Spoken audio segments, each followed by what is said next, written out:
Sur la demande du docteur Louis Deumont Koupemedji, Delta TV Monde vous propose la rediffusion de l'émission à la urne de la radio La Voix de la Vallée de ce samedi 3 janvier 2026. Merci de nous suivre.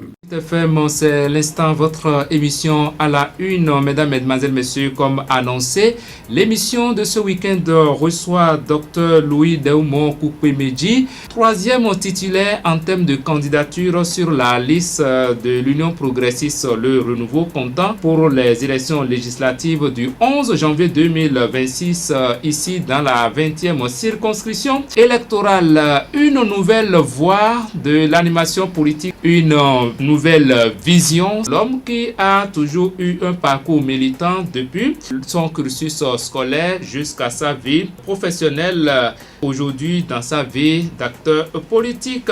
L'homme sur qui compte la 20e circonscription électorale, notamment les électeurs de la commune d'Akpro-Misérité. Docteur Koupemedji, bonjour. Bonjour, monsieur Didier. Merci d'avoir accepté notre invitation. C'est moi qui vous remercie. Alors, docteur Ruzané. Merci beaucoup, monsieur Didier Randino. Je saisis cette occasion pour saluer toute l'équipe de la radio La Voix de la Vallée pour le travail assez remarquable qui se fait ici et vous présenter mes meilleurs vœux de bonne et heureuse année 2026. Amen. Et à travers vous, à toutes les populations du Bénin, mais précisément celle de la 20e circonscription électorale, je veux nommer les populations d'Avrancourt, d'Akpro-Misérité, de Dango, d'Adiom et de Bono. Je souhaite que cette année soit une année de très bonne santé, une année de réalisation personnelle, une année de progrès et de paix. Ces fêtes de fin d'année ou de nouvel an ont été certainement particulières pour vous, hein? Surtout que vous êtes dans une compétition électorale. Exactement, mais je vous surprendrai peut-être en vous disant que ça a peut-être un tout petit peu changé à mon niveau parce que campagne électorale oblige, j'étais avec mon équipe sur le terrain le 31 décembre jusqu'à 20h, 20h30. Mais après, nous avons tout stoppé parce que la vie, c'est un équilibre. Donc, nous avons dû marquer une pause à 21h précisément pour permettre à chacun d'aller adorer Dieu selon sa religion. Parce que vous savez, le 31 décembre, c'est un moment de pause aussi. Et moi, j'étais à l'église avec toute ma famille et nous avions fait le réveillon. Nous sommes entrés et puis nous avons continué à adorer le Seigneur, à louer Dieu jusqu'à 6h du matin. Et après, je me suis reposé. Je ne suis pas sorti de chez moi, je suis resté, j'ai fêté en famille et profité pour me reposer. Donc, on a repris les activités que hier, c'est-à-dire le 2 janvier. Donc Dieu a une grande place chez vous. Oui. Pour moi, la base de toute chose, c'est d'abord le spirituel. Même avant que quelque chose se réalise dans le visible, il faut que ça se réalise d'abord dans le monde surnaturel, dans l'invisible. Dans l'invisible. Donc le spirituel, pour moi, c'est la clé de voûte. Vous êtes désormais acteur politique, hein, ça va demeurer ainsi, ça va continuer? Ça va demeurer ainsi et même se renforcer parce que ce qu'on demande des acteurs publics, c'est l'exemplarité. L'exemplarité. Donc pour moi... beaucoup se demandent si les acteurs publics, les acteurs politiques, sous nos cieux, connaissent Dieu. Oui, il y a plein d'exemples. Avec tout ce qui se passe. Il y a plein d'exemples. Il y a plein d'exemples. Et je crois qu'on devait exhorter tous les acteurs. Je ne prêche pas une religion ici, mais je crois à une chose, c'est que nul sur terre ne peut se... Récemment, un ami me disait que Elon Musk, qui était toujours présenté comme un athée, comme quelqu'un qui ne connaît pas Dieu, parce que vous avez vu tout ce qu'il fait de phénoménal. Oui. Un ami me disait récemment, je n'ai pas encore eu le temps de vérifier, qu'il a fini par déclarer que Dieu existe. Ah. Et quand je regarde mes parents ici, pour moi qui suis né dans les réalités de la 20e circonscription électorale ici, nos parents sont fondamentalement des croyants, peu importe leur religion, sont fondamentalement des... Donc, ils ne sont pas athées. Ils sont dans la grande majorité, pour ne pas dire dans leur grande entièreté, sont des croyants. Ils savent que Dieu existe. Et on devrait exhorter tous les acteurs publics que nous sommes à accorder une grande place à Dieu, parce que c'est le divin qui inspire. Donc, si nous sommes indépendants de Dieu, il va sans dire que nous posons des actes aussi bien, mais des actes aussi qui pourront être emportés par les faiblesses humaines. Donc, voilà, je pense que on devrait continuer à nous soumettre à Dieu comme on le fait davantage et le fait mieux. Merci pour être un beaucoup. modèle. Merci beaucoup. Alors, pour ceux qui voudront vous connaître plus amplement, je le disais tantôt, vous avez eu un parcours militant depuis votre cursus scolaire jusqu'à présent, en passant par la vie professionnelle. Docteur Koupé-Medji, Oui. docteur KDL, Oui. désormais pour les femmes, c'est qui? Merci beaucoup, M. Didier Madinou. Je dirais de façon synthétique, vous avez déjà commencé par me nommer, mon nom c'est Deoumon, le petit prénom c'est Deoumon. J'aime beaucoup ça parce que c'est ça que maman, c'est pas ce prénom que maman aime m'appeler. Ça me fait beaucoup d'effet. C'est Deoumon Louis Koupé-Medji. Ne me demandez pas la définition de Louis. Voilà. Allons-y. Donc, voilà mon nom. Je suis natif de Danto. Dans la commune d'Akrom-Isrété. Dans la commune d'Akrom-Isrété. Je suis en Sanou, comme on le dit, en Sanou Dioato. Votre collectivité? Ma collectivité. En Sanou vie? Oui. Quand vous dites ça, vous en êtes fier? Très fier. Très fier. Très fier. Malgré votre croyance? Ah, bien sûr. Bien sûr. Nos croyances. C'est rare, hein, vous savez. Les croyances n'excluent pas notre identité. Et donc, j'ai fréquenté à Danto les cours primaires publics de Danto. J'ai eu mon CEP là, en 1994. Après, j'ai fait mon premier cycle au CEG d'Akrom-Isrété, collège d'enseignement général d'Akrom-Isrété. J'ai poursuivi le second cycle au lycée Bianzin, où je suis sorti en juin 2001 avec un baccalauréat série de mentions bien. Je suis allé au concours d'entrée à l'école de pharmacie de la faculté des sciences de la santé de Cotonou. FSS? FSS. On sélectionnait 15 à l'époque. J'étais sorti premier à ce concours. J'ai suivi régulièrement. Major au niveau de ce concours, si on peut le dire ainsi. Voilà, c'est bien ça. Les archives existent. D'accord. Après, j'ai fait le cursus universitaire normalement. La formation de doctorat en pharmacie, c'est 6 ans. J'ai fait les 6 années exactement, où je suis sorti nanti d'un diplôme de doctorat d'État en pharmacie, et là aussi major de ma promotion. Ensuite, j'ai demandé à obtenir de l'État béninois l'autorisation d'implanter ma pharmacie en tant que pharmacien. Et cette pharmacie, j'ai eu cette autorisation. La pharmacie existe, implantée dans la commune de Kétou, précisément Carrefour-la-Douane, depuis 16 ans et demi maintenant. Je suis le propriétaire de cette pharmacie. Et comme j'aime l'excellence, j'aime étudier, j'ai demandé mise à disponibilité, on me l'a accordé. Le ministère de la Santé me l'a accordé. Je suis allé faire, précisément, d'abord une licence en droit public et après un master en sciences de la santé et du médicament, option réglementation pharmaceutique. Ce qui me permet d'enseigner aussi aujourd'hui en tant que vacataire à la faculté des sciences de la santé. J'enseigne la législation pharmaceutique aux étudiants de 4e et 5e année de pharmacie.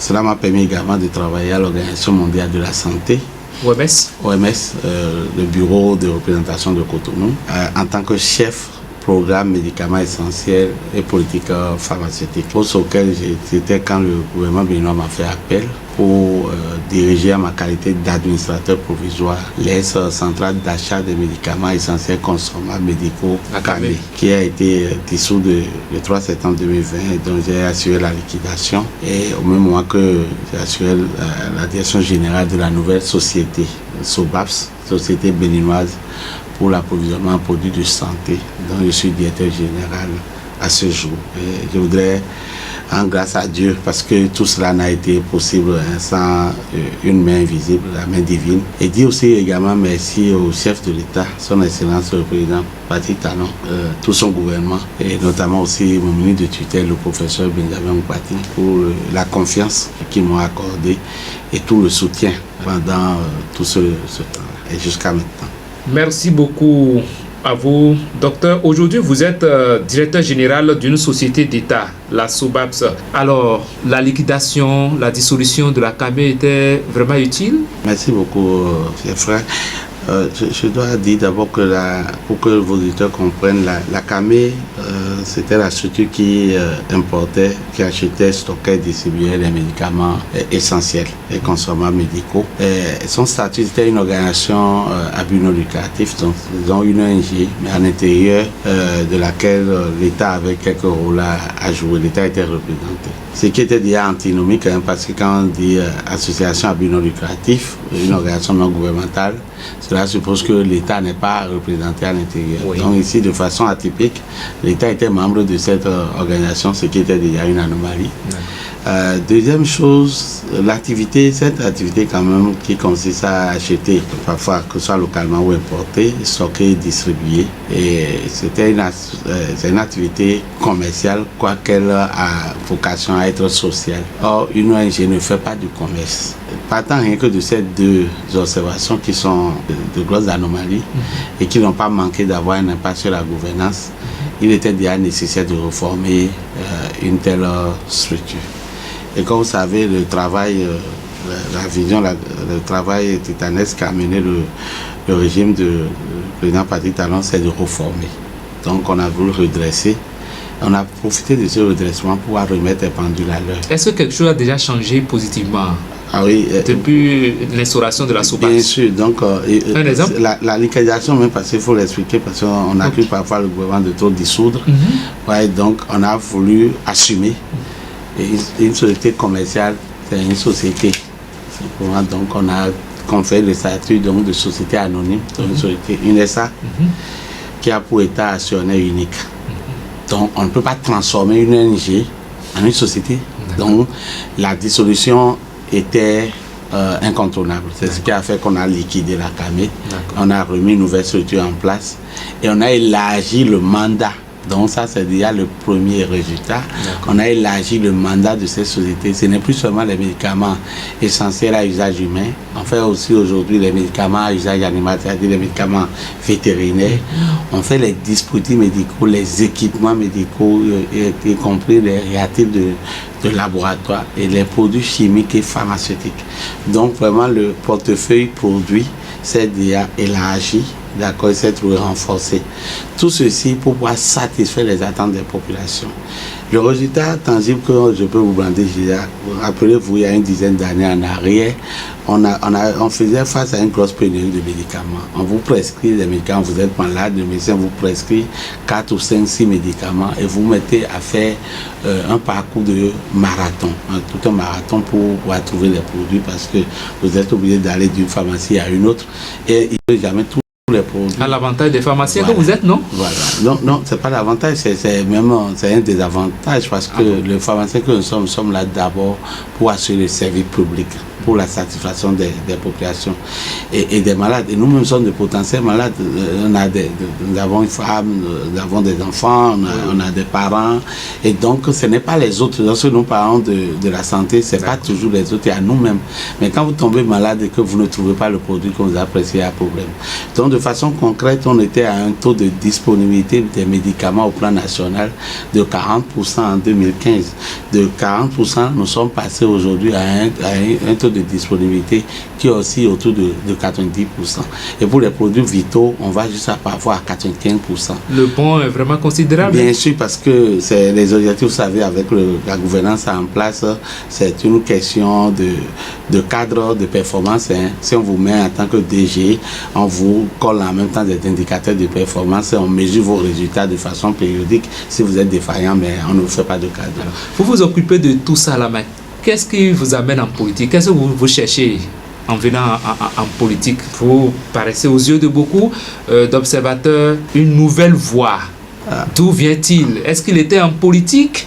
Docteur Daoumon Louis Kukwemedji. Qui est-il? Il était où? Pourquoi on le choisit au détriment d'autres qui étaient déjà là depuis? Qu'est-ce qui vous amène en politique? Merci beaucoup. Un pharmacien qui aurait pu s'occuper des médicaments, s'occuper de la société d'État créée dont il a la charge. Qu'est-ce qui vous amène en politique? Merci de me donner l'occasion de me prononcer sur cette question que certaines personnes se posent certainement. En réalité, je ne suis pas venu en politique. Vous n'êtes pas venu? Non, j'étais déjà en politique. Qu'est-ce que vous cherchez alors en politique? J'étais déjà en politique. Peut-être que je n'étais pas dans le champ très visible de certains de siècles connus comme étant des siècles. Donc vous n'êtes pas une génération spontanée? Non, pas du tout. Je dois vous dire que c'est depuis les années... si je ne m'abuse, j'étais en classe de première dans les années 90-2000. Quand j'ai assisté à ma première réunion politique, j'étais parti pour chercher les casquettes et t-shirts. À l'époque, c'était le parti traditionnel de Brunet, de Sud, que vous connaissez à Cancier. Et on était réunis. Je n'avais même pas encore l'âge de voter. Pour proprement dire, à l'époque, je tutoyais l'âge de voter. Quand on nous a réunis et puis j'ai pris la parole le jour-là. Je me suis fait remarquer un tout petit peu de façon éloquente. Et donc, ce qui disait la séance a dit, bon, toi, on te prend responsable, tu vas être président d'un club de jeunes. En même temps? Ils ont dénommé ça Cercle d'études des jeunes. C'était une organisation qui existait déjà. Donc, il a créé la session là, le jour-là, et m'a nommé président de ça. Vous êtes chanceux en politique, c'est ça? J'ai toujours, ça je rends grâce à Dieu, j'ai toujours été chanceux. D'accord. Vous êtes parti pour chercher des casquettes, et puis mais vous sortez responsable d'une session. Avec casquette et puis avec une promotion sur un terrain que je ne connaissais pas. Donc c'est comme ça que j'ai commencé par m'intéresser. Et puis en 2003, j'étais déjà à l'université. Quand 2002-2003, il y a eu la réforme sur la décentralisation.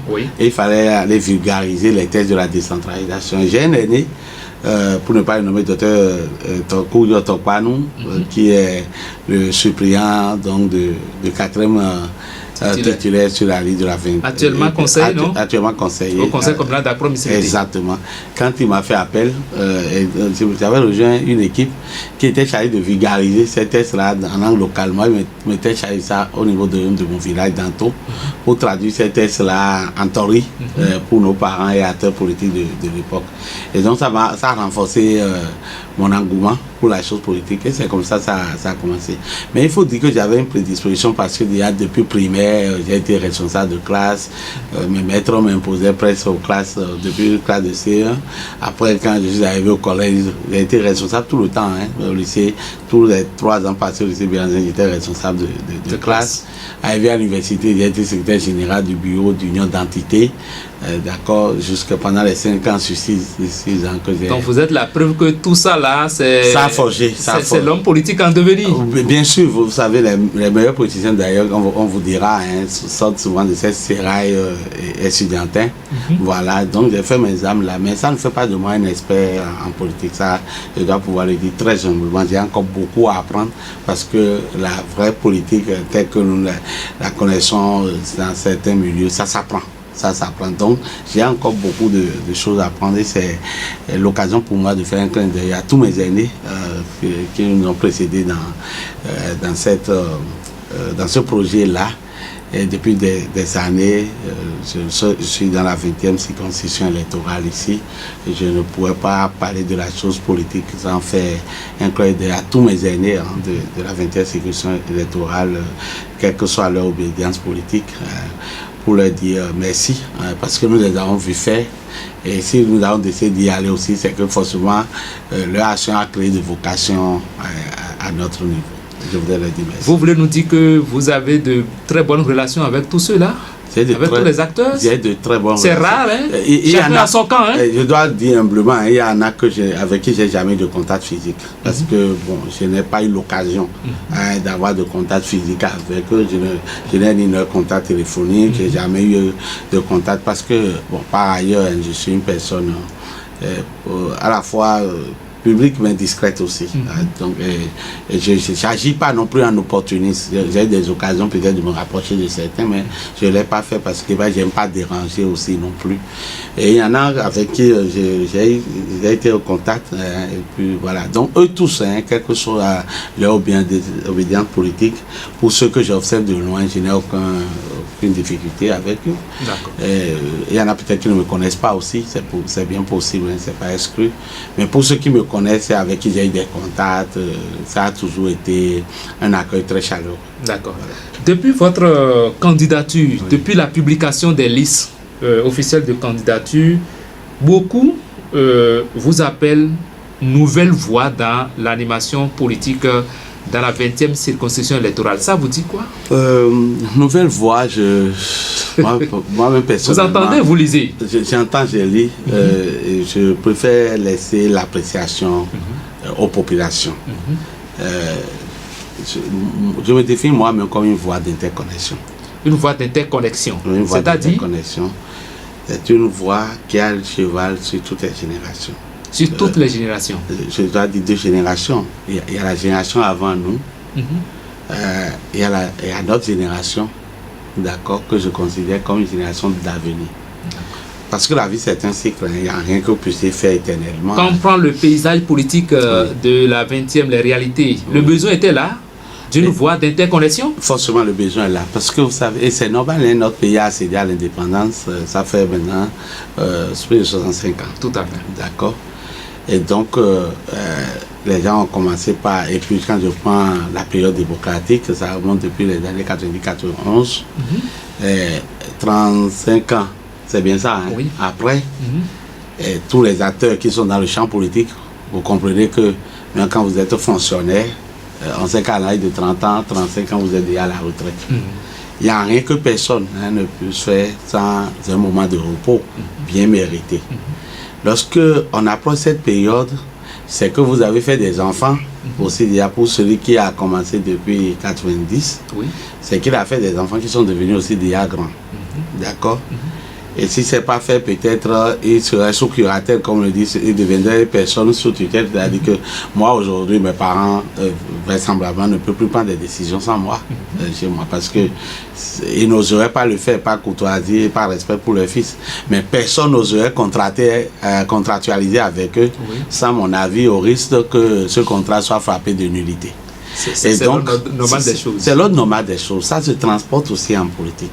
Donc nos aînés, avec tout ce qu'ils ont eu à faire, ils sont forcément arrivés à une période où de façon progressive, et les réalités ne sont pas forcément les mêmes d'une personne à une autre. Les forces ne sont pas les mêmes, l'âge n'est pas le même, où les gens vont commencer par aller forcément au repos. Donc ça, c'est déjà le premier fait. Mais le second fait, il y a le fait que quand les enfants émergent, même dans nos maisons, nous prenons des responsabilités sans que forcément le papa ou la maman les puisse demander, parce qu'on ne comprend pas se sentir la responsabilité de poursuivre l'œuvre des parents. C'est pareil aussi en politique. Aujourd'hui, vous avez une génération qui est là, de la trentaine, de la quarantaine, qui commence par aspirer, d'accord, à rentrer dans la peau des fils héritiers. Et c'est tout à fait normal. Donc, et à un moment donné, vous savez, les enfants ne sont pas toujours grands pour les parents. Vous avez toujours enfant de quelqu'un. Vous pouvez avoir 70 ans, si votre papa est encore vivant, votre maman est encore là, vous devez être son enfant. C'est pareil en politique, c'est-à-dire que nos aînés, de façon légitime, peuvent ne pas aussi voir que bon, il leur faut aller se reposer. Ils vont toujours continuer à assumer leur rôle de père ou de parrain politique. Est-ce que vous voyez? C'est dans l'ordre normal des choses. Et vous avez de l'autre côté qui piaffent d'impatience de pouvoir assurer pleinement leur rôle et d'avoir l'autonomie nécessaire. Donc il y a et c'est là une sorte de clivage. C'est vrai qu'il n'est pas très expressif chez nous ici. Ailleurs on voit où des jeunes ont tendance après ça à aller agresser les aînés. Ce n'est pas le cas chez nous dans la 20e. Mais particulièrement dans la commune de Promisérité, on note certaines voix qui demandent que des vieux aillent se reposer quand même en politique. Il ne manque jamais des cas isolés dans une société. Des cas isolés, vous dites? Ça existe, je ne veux pas contester, mais ce n'est pas... Les aînés ont cette pression des jeunes. Oui, voilà, il y a cette pression. Il y a cette pression qui s'exprime, qui est une pression légitime aussi. Après, moi, je considère que nos parents, nos aînés demeurent nos aînés. Et pour l'éducation que nous avons reçue de nos pères, de nos mères, c'est une très bonne éducation qui demande le respect de l'aîné, qui demande le respect de grandes personnes. Et donc moi je pense, c'est de ceux qui pensent que nous pouvons exprimer nos besoins, nos attentes, nos aspirations, mais dans la courtoisie et le respect des aînés. Et je pense que sur ce point, je n'ai pas de problème. Je suis satisfait. Quand j'observe dans la grande majorité, le débat se mène aujourd'hui avec une très grande courtoisie et je suis personnellement satisfait de cela. Et donc, moi, je veux être ce ciment-là, faire l'interconnexion entre les deux, d'accord, pour que vraiment, main dans la main, que les aspirations des jeunes ne se ressentent pas comme une sorte d'opposition ou de révolte vis-à-vis des aînés. Alors, dites-nous votre vision, qu'est-ce qu'il faut y comprendre? Nouvelle vision, nouvelle voie, nouvelle vision. Oui. Contrairement aux autres, chacun a une vision, hein? Oui. Avec quelle vision vous venez face aux citoyens, c'est d'abord une vision aux électeurs? C'est d'abord une vision de résultat. Résultat en politique? Bien sûr. C'est possible? C'est bien possible. D'ailleurs, c'est ça d'ailleurs même l'essence même de la politique. Parce que c'est quoi la politique? On a tout dit que c'est l'art de gestion de la cité. C'est l'art de gérer la cité. L'art de gérer les affaires publiques. Quand vous gérez les affaires publiques, c'est dans l'intérêt de qui? C'est dans l'intérêt des populations, du public. Et donc nous-mêmes, même l'acteur politique lui-même fait partie des populations. Donc c'est à sa propre satisfaction et à la satisfaction de grand nombre des populations. C'est ça d'abord l'essence même de la politique. Et c'est pourquoi ma vision, c'est d'abord une vision de résultat. Parce que de plus en plus, vous allez voir nos populations et donc nos électeurs deviennent de plus en plus exigeants, c'est tout à fait normal. Ils veulent voir concrètement parce qu'ils ne croient plus aux propos, aux promesses. Oui, ils ne croient plus aux promesses, mais c'est pas seulement de la... Ils veulent voir des résultats palpables, tangibles. Parce qu'il s'est passé quelque chose depuis 10 ans. Et ça ne peut pas passer inaperçu. Il y a le président Patrick Talon, moi je suis très admiratif de son néo-public management. C'est-à-dire sa gestion publique, sa gestion des choses publiques, je suis très admiratif de ça. Du pragmatisme, du résultat et du beau. Et là, pragmatisme, du résultat et du beau, et goût, et de l'esthétique. Ça se voit, vous le voyez lui-même debout, il dégage cela. Et ça, la vie publique est impactée par rapport à ça. Donc les populations ont les yeux ouverts, qu'on peut faire autrement la politique et produire des résultats. Et donc, on ne peut pas être surpris que les mêmes attentes deviennent de plus en plus fortes au niveau de nos communautés. Vous allez à Cotonou aujourd'hui, vous allez méconnaître notre pays. Vous allez à Parakou, en bien. Venez à Porto-Novo ici, ça se sent. Et donc, ça va se propager à nos communautés, même qui sont éloignées de ces centres-villes-là. Et donc, on comprend pourquoi les populations deviennent de plus en plus exigeantes. Et sont sur le résultat. Et c'est ça ma vision, parce que c'est la grâce d'avoir géré une société d'État et d'avoir produit des résultats remarquables qui ont été reconnus à l'interne comme à l'externe. Et je sais la satisfaction morale personnelle qu'on peut en ressentir. Je veux ressentir les mêmes choses par rapport à la gestion de notre communauté. Donc c'est pourquoi ma vision est d'abord une vision de résultat. La deuxième chose, c'est une vision de proximité. Vision de proximité avec nos populations. Mais vous auriez pu candidater pour les communales. Vous voulez des résultats au niveau du conseil communal ou bien au niveau d'une mairie, on voit plus de résultats qu'au Parlement. Bien sûr, bien que bon... Vision de proximité, la proximité c'est les populations. Oui. Il fallait candidater pour les communales. Oui, qu'on soit conseiller communal, qu'on soit député, c'est pour les mêmes populations. J'ai fait un choix. Les communales, je n'ai pas voulu. Parce que il ne faut pas vouloir être tous partout à la fois. Il ne faut pas vouloir être partout et tout à la fois. Il faut laisser aussi la chance aux autres. Je me suis peut-être retrouvé aussi bien sûr à la ligue communale que mais parfois c'est une question de stratégie. Hein, je ne suis pas en train de... C'est pas une façon de minimiser les élections communales ou bien non, pas le du rôle tout. des élus communaux? D'ailleurs même celui communal me paraît plus colossal. Parce que c'est l'exécutif au niveau local. Alors que quand vous prenez le législatif, on est un élu de la nation. On est un élu de la nation, mais élu par un territoire bien précis, une communauté bien précise. Donc je ne me mise pas, mais je voudrais dire simplement que j'aurais pu être sur la liste des communales. Je ne le suis pas, j'ai choisi de ne pas l'être.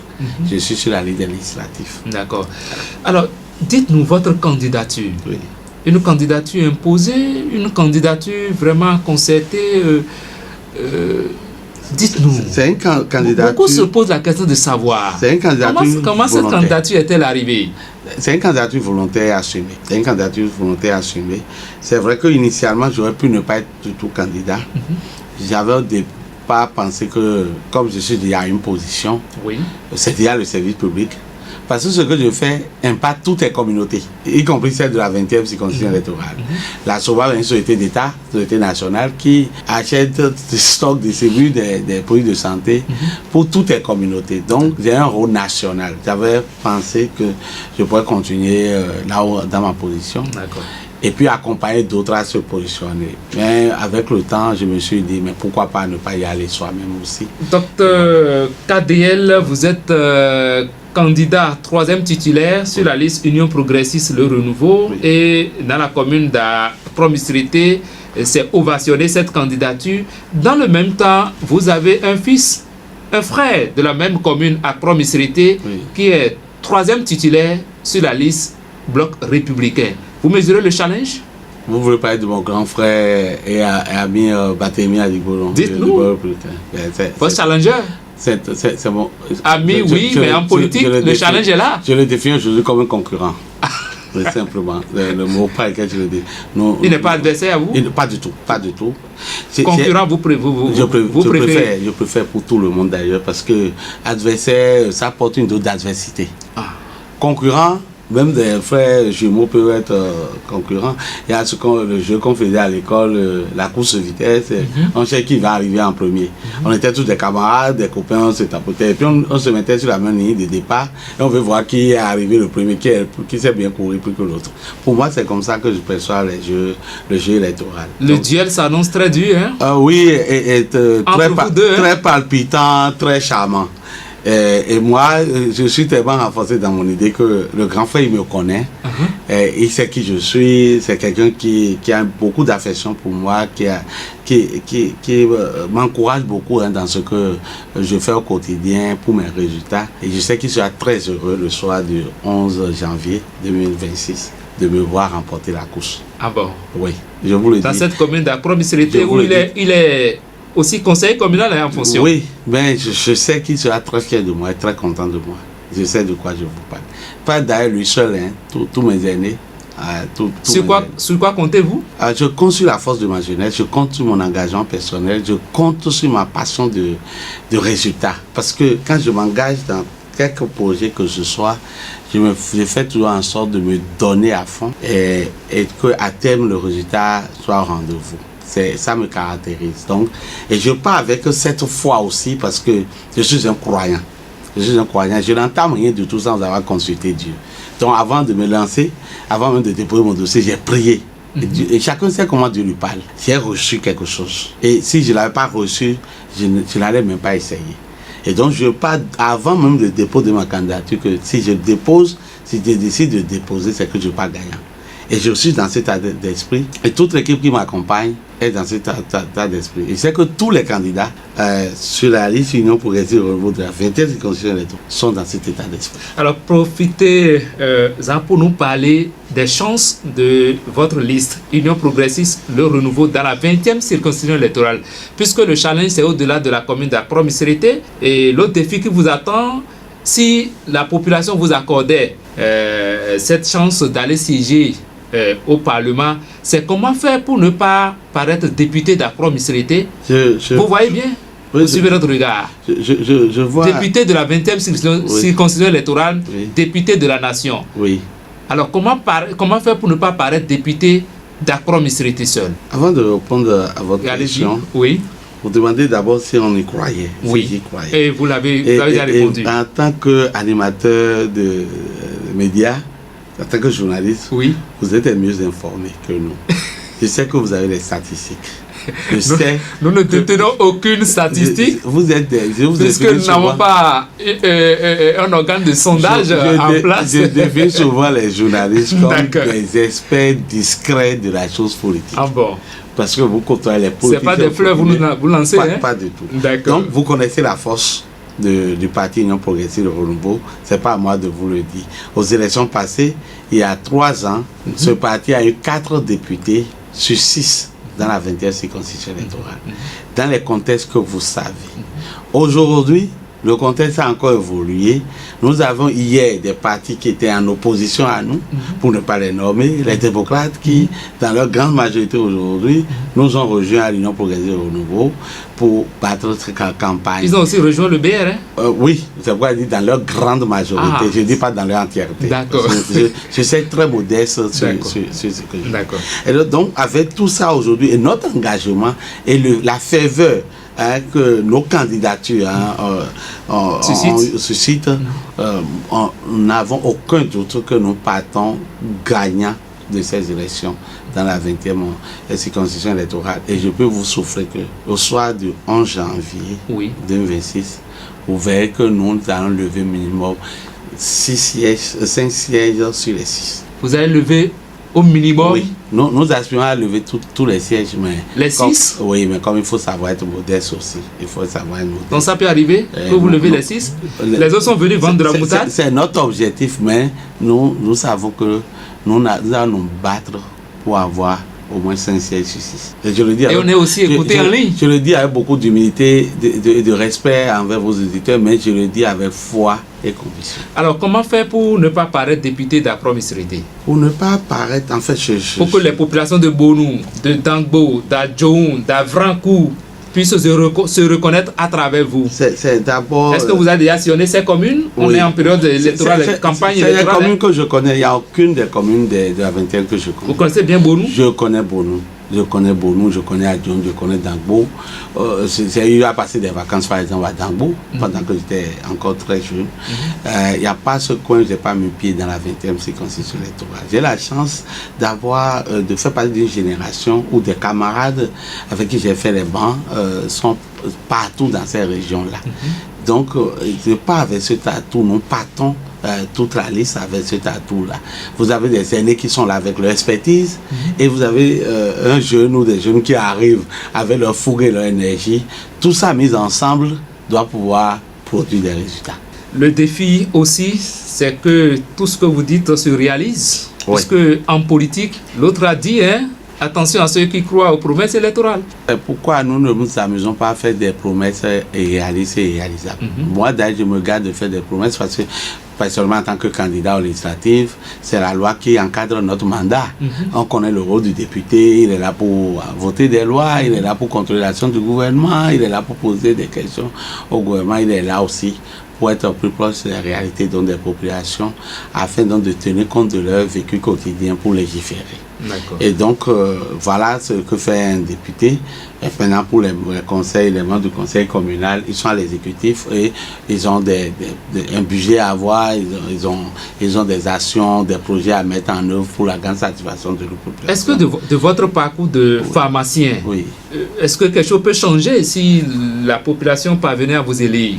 Est-ce qu'on peut, quelque chose peut changer vous savez, dans la vie publique? Dans la formation, un pharmacien est d'abord un gestionnaire par nature. C'est un gestionnaire. Et donc, et quand j'aime pas trop parler de moi-même personnellement, mais si je prends mon cas, en tant que pharmacien donc gestionnaire, déjà, pour avoir cumulé quand même près de 18 ans d'expérience professionnelle maintenant dans la gestion d'entreprises, aussi bien au niveau du privé que du public, à avoir travaillé dans l'administration publique internationale, avec toutes ces expertises réunies et ma volonté personnelle de faire bouger, de faire avancer les choses, je n'ai aucun doute que je ne serai pas un député figurant. Et je serai plus près de la communauté en appuyant les différents conseils communaux avec tous les autres députés aînés comme chose pour nos communautés puissent vraiment vivre quelque chose. Donc que Accra-Missirité pourrait retrouver son indépendance politique, voulez-vous dire? Vous savez qu'il y a cette polémique? Je ne verse pas dans cette polémique parce que même à la hauteur du pays, vous connaissez l'opinion du chef de l'État quand on parle de l'indépendance de nos pays vis-à-vis de la France et autres. Il appartient à chaque pays de s'assumer. Donc il appartient à Accra-Missirité de s'assumer. De ne pas chercher de bouc émissaire ailleurs. Non, il ne faut pas chercher de bouc émissaire.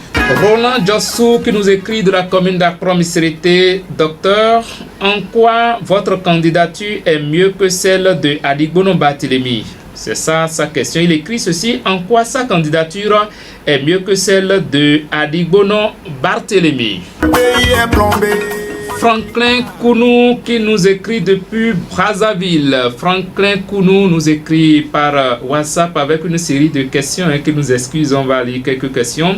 Selon vous, quels sont les 3 problèmes majeurs qui affectent actuellement les populations de la 20e circonscription électorale? Il dénomme 3 problèmes majeurs. Hein?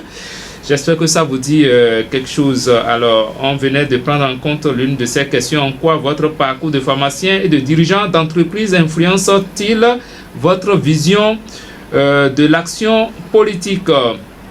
Quelles actions législatives concrètes comptez-vous porter pour améliorer les conditions de vie des jeunes, des femmes et des agriculteurs de la circonscription? On va s'en arrêter là, qui nous en excuse.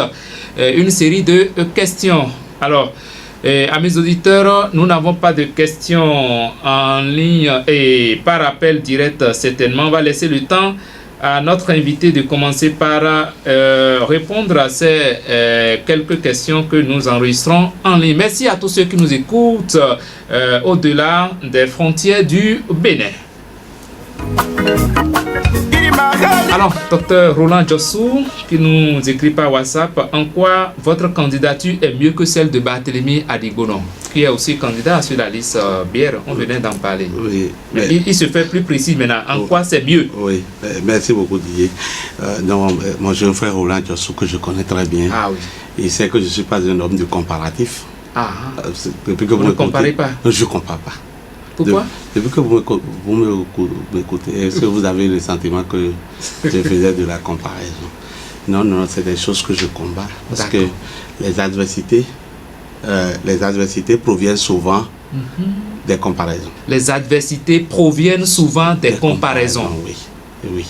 Non, propos d'un gestionnaire. Je nous trouve complémentaires. Vous savez, mon grand frère Barthélemy, je le respecte beaucoup. J'ai d'excellentes relations avec lui. Je ne suis pas de la même génération que lui. J'aurais pu être son enfant. Donc c'est mon aîné. Il a de l'expérience, il a de l'expertise certainement. Mais je vous ai dit tout à l'heure que à cette expérience et à cette expertise, on a besoin d'ajouter la fougue de la jeunesse, de l'énergie de la jeunesse. Et c'est cette énergie que j'apporte. Et j'ai dit que s'il m'a bien écouté, je parle de la transversalité. Ma candidature est transversale sur toutes les générations. Les têtes couronnées, les chefs religieux, les personnes, les notables, les jeunes, les artisans, les paysans, les intellectuels, l'élite, je vous dis, toutes ces personnes ont accueilli favorablement ma candidature. C'est pas pour rien. D'accord. Vous trouvez des problèmes majeurs pour la 20e circonscription électorale? Franklin Kounou depuis Brazzaville dénomme. Je le remercie certainement qu'il doit être natif, quelqu'un qui il est natif de la commune d'Adjong ici. Pour des raisons professionnelles. Je le salue, je lui présente mes meilleurs vœux.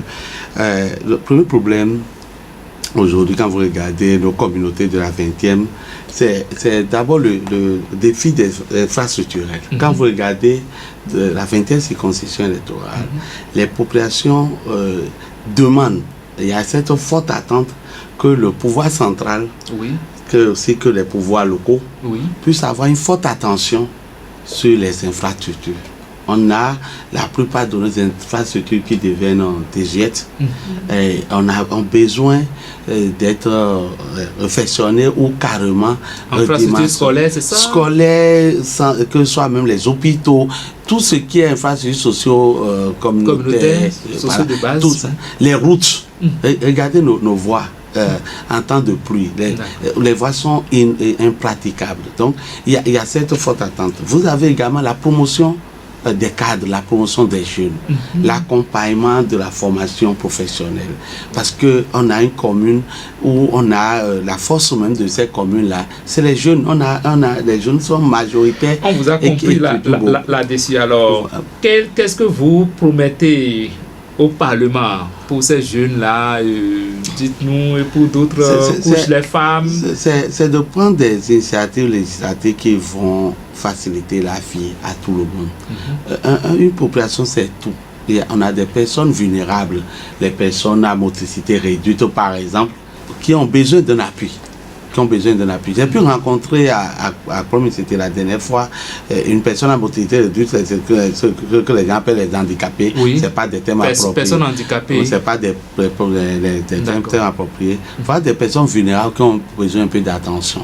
Vous voyez, ceux dont ils ont besoin pour marcher et tout ça, quand vous allez regarder les coûts, d'accord, ça, on a besoin que l'État prenne par des initiatives dans le but d'assister ces personnes et de leur rendre des équipements médicaux à utiliser pour le déplacement et tout ça moins cher. Voilà un exemple par exemple. Et quand je prends le cas des jeunes, il y a beaucoup d'efforts qui sont faits par l'État central, mais ça a besoin d'être décentralisé également au niveau local. Et s'il y a nécessité de prendre des initiatives pour renforcer la vision du gouvernement, les actions du gouvernement au niveau local, je me ferai... Est-ce que personnellement, ces couches que vous citez comptent pour vous? Est-ce que personnellement, vous avez des initiatives à leur endroit? Si vous avez suivi ma campagne, depuis que j'ai commencé, j'ai passé tout mon temps à rencontrer toutes les couches sociaux. Est-ce que vous meniez des actions en leur faveur? Vous avez des actions personnelles, des œuvres sociales en leur faveur? Je n'ai pas l'habitude de dire ce que j'ai l'habitude de faire. Parce que je suis un chrétien évangélique croyant et je pense qu'il n'est pas éthique et moralement indiqué donc de manipuler les actions que nous portons à des individus. En 10 secondes, on va conclure. Campagne médiatique officielle oblige, on va conclure cette émission. Qu'avez-vous envie de dire pour que nous puissions conclure? Je voudrais d'abord dire un sincère merci à vous et toute l'équipe, les responsables de cette radio, parce que vous m'avez donné l'occasion de pouvoir venir ici me prononcer. Saluer les notables, les têtes couronnées. Je n'oublie pas le roi Sion. Voilà, je dois lui faire un clin d'œil. Et tous les autres aînés. Et dire voilà, message de paix, concorde et calme, sérénité pour ces joutes électorales. Que le Seigneur bénisse le Bénin et la 20e circonscription électorale. Amen. Merci de nous avoir suivis, amis auditeurs. Merci au technicien Fabrice Aubouton, docteur Deumo Louis Koupé-Medji. Bon retour à vous. Merci de nous avoir honorés par votre présence à cette émission. Merci à Eli Daouda et à tout le monde à la réalisation. Un coucou spécial au directeur régional RAC Ouémé. Merci, un coucou spécial également au directeur technique de la RAC. On est très honorés aujourd'hui. Coucou spécial à Joël à Condé et à tous ceux qui nous ont suivis. Portez-vous bien. Didier Arwandino, je vous aime. À samedi prochain pour un autre numéro de votre émission à la une. Bye bye. Merci à vous tous pour l'écoute de la DTV Monde. Delta TV Monde invite tout candidat de tous bords à nous joindre pour livrer eux aussi leur message à l'endroit de leur population jusqu'aux dernières heures des campagnes. Merci.